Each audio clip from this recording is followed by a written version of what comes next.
Ilang beses nagpalipat-lipat ng bahay ang isa sa mga most wanted sa Maynila dahil sa kasong murder. Hanggang sa lumipas ang 6 na taon, pamilya na niya mismo ang nagsumbong sa pulisya. May unang balita si EJ Gomez. Matapos ang 6 na taong pagtatago, naaresto ang isa sa mga nasa most wanted list ng Jose Abad Santos Police Station sa Maynila. Hindi na nakapalag ang lalaki ng silbihan ng arrest warrant para sa kasong murder.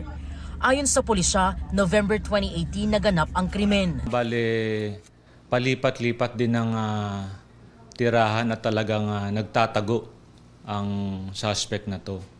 At sa kalaunan ay naging sakit sa ulo na rin ng pamilya, kaya pamilya na rin po niya mismo ang nagsuplong sa pulisya na siyang naging dahilan ng kanyang pagkakaaresto ngayon.